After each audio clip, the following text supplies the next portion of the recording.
No, she didn't go to jail. The reason why the cops were involved are because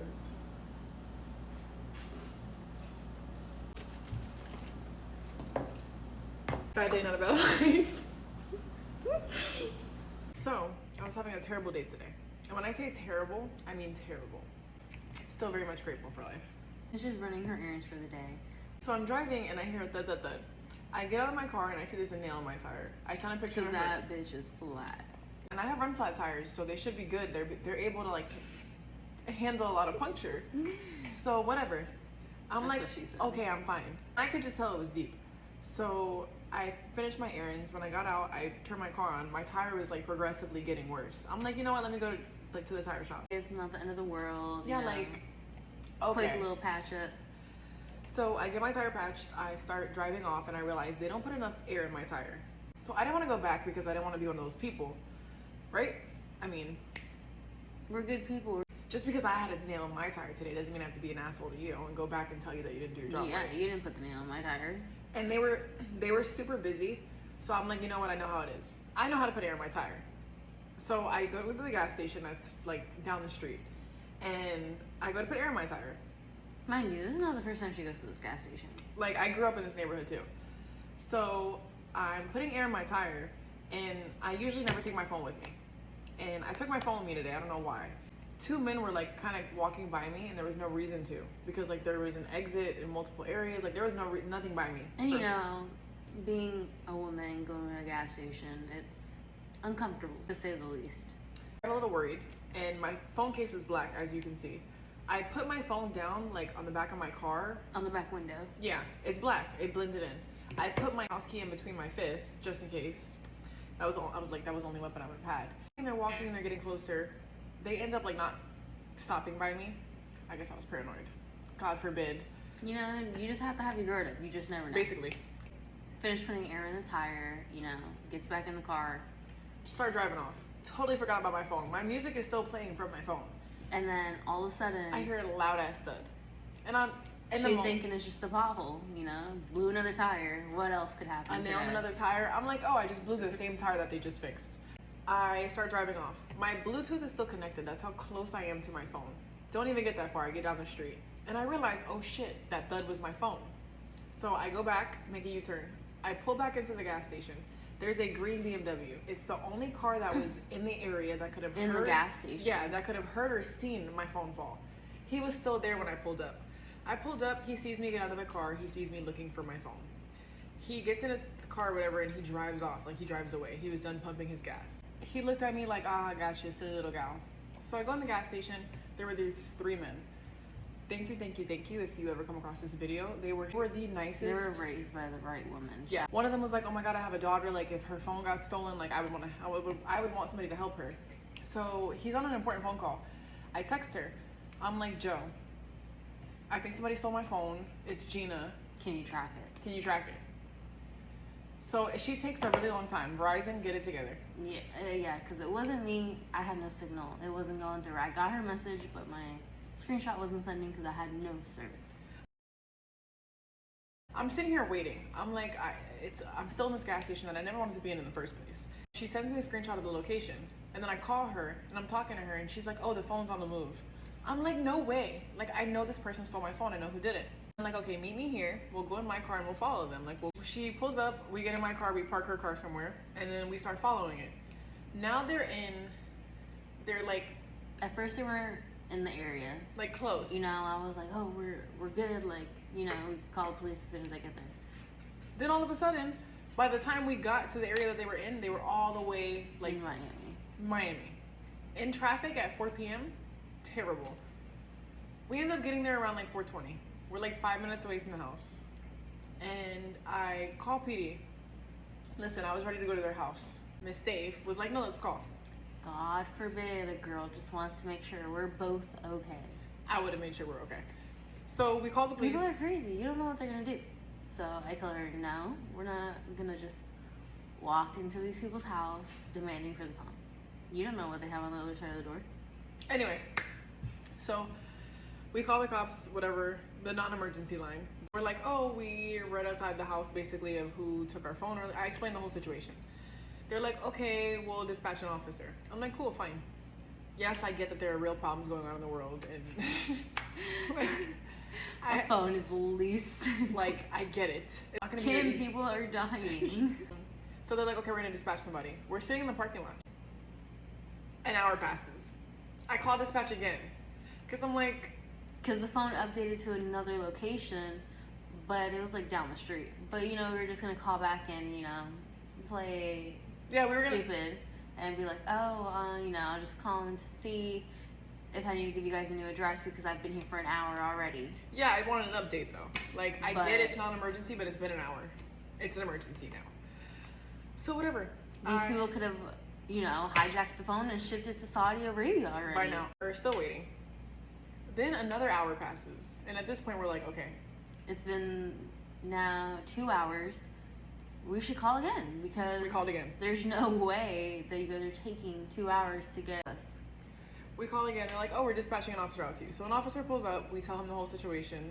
He tells me that my chances are 10%. Slim. Yeah, he's like 90% of this that happens. We don't get the phone back. Da da da. I'm like, great. He's just trying. Honestly, he was a great cop. He Yeah. was just trying to set the expectation Yeah. before, you know. Great cop. Like, he Yeah. was really helpful. So then he's like, oh, we gotta wait for backup. We are the backup, sir. We're the backup. No, no, matter of fact, no, you don't have nothing. I'm the backup. But we're like, no, we're not waiting for backup. Your backup's here. I literally, no, you're our backup, matter of fact. Forget all that. Like, just come behind me through the door. We're not waiting another 2 hours, sir. He's like, nah. 15 minutes. Yeah, he's so 15 minutes. So whatever, late. the other one pulls up 15 minutes later. Actually on time. Shout out to you. Yeah. So then we tell them a story. They're like, all right, come on. We get there.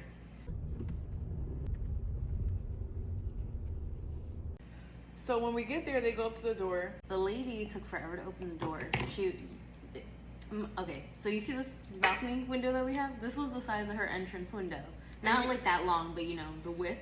So you can literally clearly see her sitting on the couch, chilling, hair messy, you know, girls at home, whatever.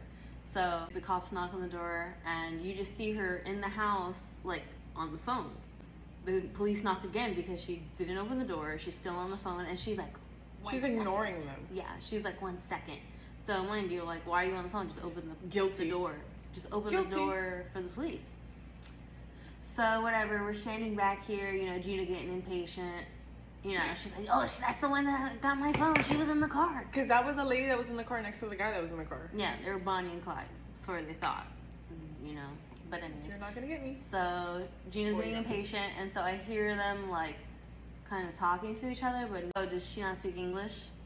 Oh, I can translate. So they're like, oh, okay, come here. Gina just follows, you know?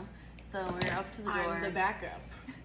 So we're at the door now, at this point, with the lady face to face, and I'm telling her, listen, like, did you pick up my friend's phone today? She's like, I don't know your friend. I don't know what you're talking about. And I'm just like, well, I'm pinging my friend's phone to this location, to your address. You have the phone.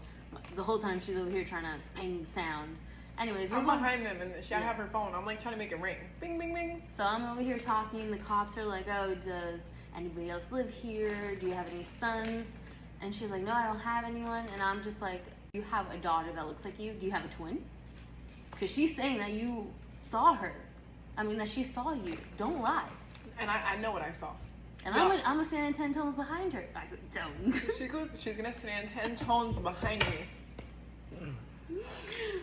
I know I saw you and I know you saw me. We saw each other. So I'm like, no, I know my best friend, she's not lying, she saw you.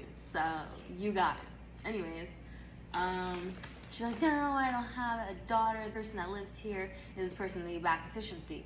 The cops, you know, I'm translating obviously all this to the cops.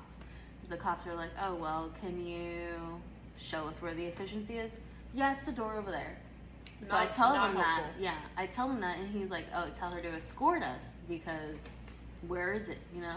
She's like, oh, you can walk right back over there. You know, you don't need me. You go. Independent queens. So he's like, all right, do you have any pets over there that we need to be aware of? No. And he's like, is she over there? And she's like, let me call her. She gets on the phone with her real quick. Oh, are you home? Blah, blah, blah. So I tell him, yeah, she's home or whatever, so let's go. go around back to the efficiency. So we're getting. We follow. Yeah, we're following the whole time. Obviously. These officers are probably like, who do these girls think they are? Back up. Go stay by the car. So anyways, so we're walking through this path that you saw at the beginning of the video. All of a sudden, this lady just comes out with the phone in her hand. Is this you? Like, how do you know a phone is missing, ma'am? How do you know we're looking for a phone? Yeah. And I just heard her on the phone with the first lady. She was just asked if you were home. Where did you get the whole phone situation? How did you know we were here for a phone? And on top of that, if you did know we were here for a phone, that means the first lady warned you. All right, cool. If the first lady warned you, why did she act clueless about the phone? Yeah. Earlier, she said that she didn't know about no phone. Nobody else lives here. So whatever. You're a liar. I guess she says it in Spanish to her. She's like, oh, I didn't answer any of the phone calls because look at the screen. And then I'm looking at my screen. I'm like, oh my God. Look at this. But Look. moral of the story, she got it back. Moral of the story, she got it back. Don't touch a glass. Shout out to the gas station people. Real ones. Literally, when I was texting Joanna off of his phone, he's like, I'm rooting for you. And he's like, let me know if you find the phone. He texts me to let me know if you found the phone. Da, da, da, da. He's overall really super nice and Yeah, sweet. and then shout out to the cops because they were actually nice and not bitchy like normal South Florida cops. Yeah, I was really surprised. They were really cool and they were really helpful. And you know, we raised the bar. He said that 90% of people don't get their phone back because the police cannot go into your home.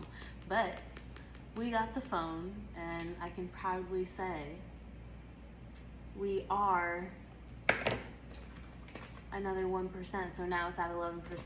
Yeah, so you're welcome for the increase of your success stories to the officers. If this ever falls on any of your pages, we hope it brightened your night. Thanks for brightening ours. My phone definitely doesn't work. You know, and hopefully this is the last thing that Gets stolen from me. Gets stolen from Gina this year, because if you guys didn't know, Gina's car was stolen this year. Just had to throw that in there. You know, hopefully. Thanks for coming to our TikTok. Thanks for coming.